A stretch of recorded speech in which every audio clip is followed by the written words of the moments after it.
Osborn 29. 2.5 inches is the difference in height. Osborn, the taller man. You see Manel Kap forfeiting 20% of his purse as he missed weight by 3 pounds. 5-inch reach advantage. We'll see if Ode Osborn can maximize it. All right, here now, Bruce Buffer. Ladies and gentlemen, this fight is 3 rounds in the UFC flyweight division. Introducing first, fighting out of the blue corner, a mixed martial artist holding a professional record. 9 wins, 3 losses, 1 no contest. He stands 5 feet 7 and 1/2 inches tall, weighing in at 125 pounds. Fighting out of Milwaukee, Wisconsin, Ode, the Jamaican sensation, Osborn.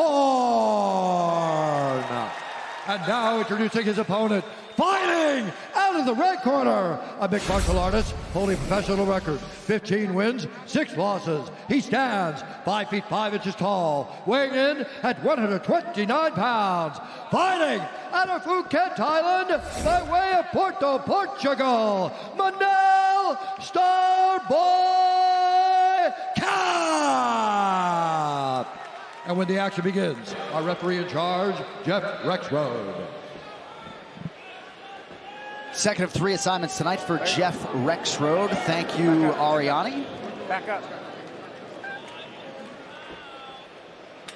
Manel Kap is in the red trunks. Ode Osborn is in black. Kap, the 2-1 favorite at close. This fight clock is brought to you by the U.S. Army.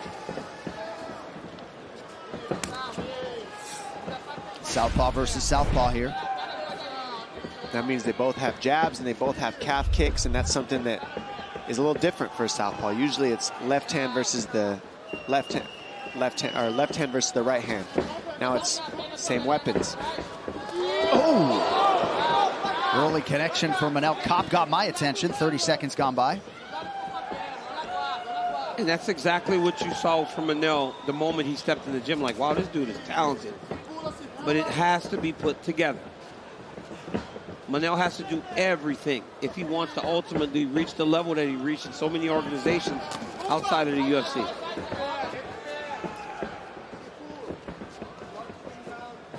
He's looking to pull Ode into that left hand. He's circling him to the weak side being the right hand side of Osborn.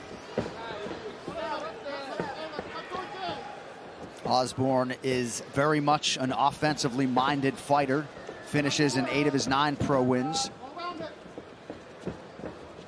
And right now you see a lot of footwork, and that's what's causing Ode. When Ode's trying to pursue, Manel has been switching off an angle and then going in the opposite direction. Right there he tried to throw a blind kick, got caught. But that's what's freezing Ode from just pursuing him in the way that he wants, is the feints when Ode gets close.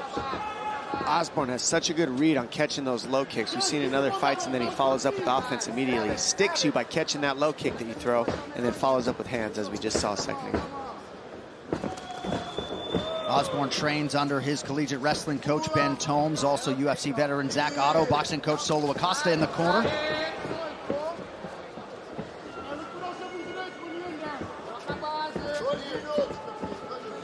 Osborn trying to make his reads, or so it would appear, under 3 to go in the round. Like DC said, what Kap's doing so well is he's making him, right when Osborn sets his feet, he shifts and moves, and it keeps it so that Osborn doesn't know when to throw or when to fake.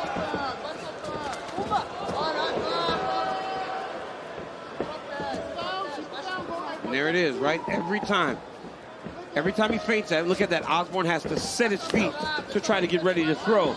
So he's freezing him there.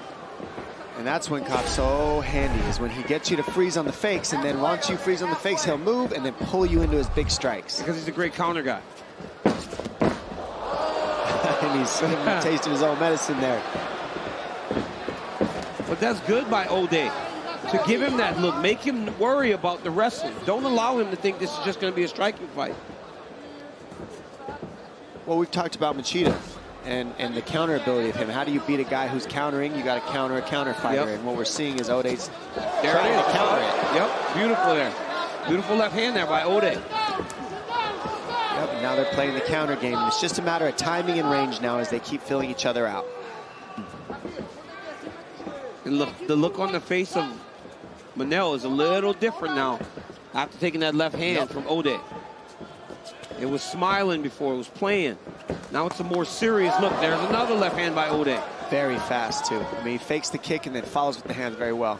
Gets you to bite on that kick feint, and then the hands follow.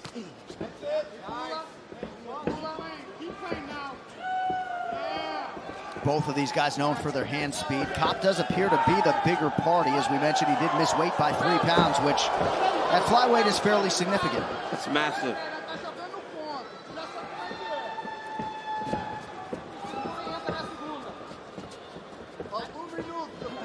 Under a minute now to go, round 1.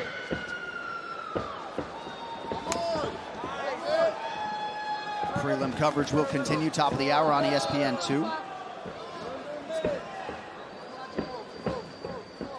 All finishes thus far tonight at UFC 265.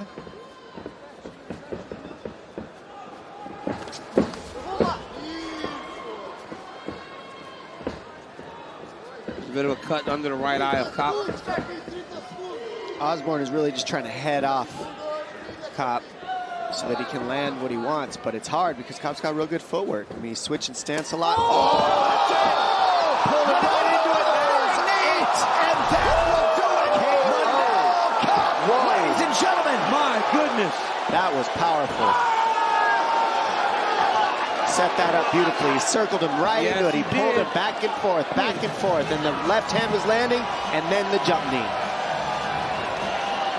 Manel Kap with a word for his teammate Daniel Cormier, but a huge highlight tonight.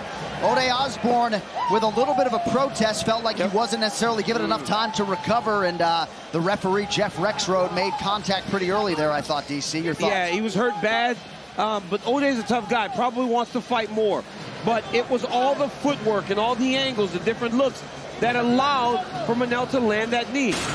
As we see, the back and forth. Look at the circling to the weak side. Switch stance. And then he switches stance, jump knee. Boom! Yep. Beautiful setup. And that's what happens when you're switching stance, pulling side to side, moving, feinting. Things get hidden. And this came out of left field. And Kap landed it on the button. Perfect read. Look at this jump. Bam! Lands it perfectly. I mean, follows it up. Eats a couple more shots. Here's one more look at it. Look at the way it lands right on the chin. Bam, right there. Sits him down. And these guys are stoked. Give me the fucking